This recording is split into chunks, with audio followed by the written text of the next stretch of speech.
সকলকে শুভেচ্ছা এবং অভিনন্দন জানিয়ে আজকের ভিডিও শুরু করছি। আজকের ভিডিওর আমাদের মূল আলোচনার বিষয় চলতি সপ্তাহে এনটিআরসি এর যে প্রাথমিক সুপারিশ সেটি আর হচ্ছে না।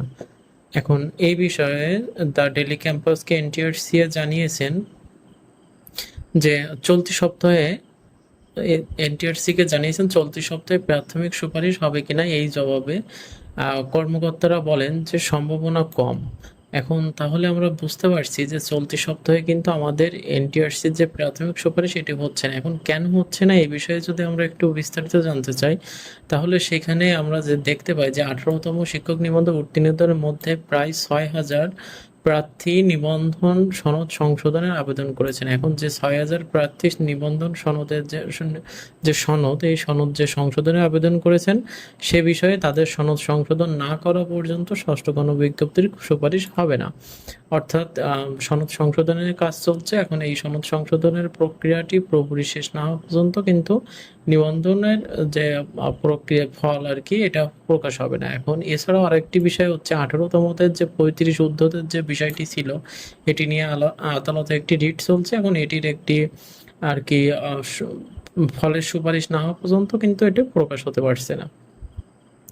তবে এখানে যদি বলা যায় যে নাম অপ্রকাশিত রাখার শর্তে এনটিআরসি এক কর্মকর্তা জানান দুইটি কারণে সুপারিশের কিছুটা বিলম্ব হবে। এর মধ্যে প্রধান কারণ হচ্ছে অধিক সংখ্যক মানুষের, আপনাদের যে 6,000 মানুষের যে সনদ সংশোধন এই বিষয়টি, এবং দ্বিতীয় যে বিষয়টি সেটি হচ্ছে চেয়ারম্যান স্যারের যোগদান। এখন যে আমি গত ভিডিওতে বলেছিলাম যে নতুন চেয়ারম্যান স্যার এনটিআরসিতে যোগদান করছেন, তবে এনটিআরসি কিন্তু দ্রুত কাজ করে যাচ্ছেন যে সুপারিশের ফলাফলটি দ্রুত দেওয়ার জন্য। তো সেক্ষেত্রে আমরা বলতে পারি যে চলতি সপ্তাহে সুপারিশ করা হবে কিনা এটা আসলে বলা যাচ্ছে না। তবে সুপারিশ চলতি সপ্তাহে যে প্রাথমিক সুপারিশের যে রেজাল্ট সেটা না হওয়ার সম্ভাবনা খুবই বেশি, এবং সেটা হচ্ছে আগস্ট মাসে হওয়ার সম্ভাবনাটা অনেক সম্ভাবনা বেশি, এবং জুলাই মাসে না হওয়ার সম্ভাবনাটা কম আর কি।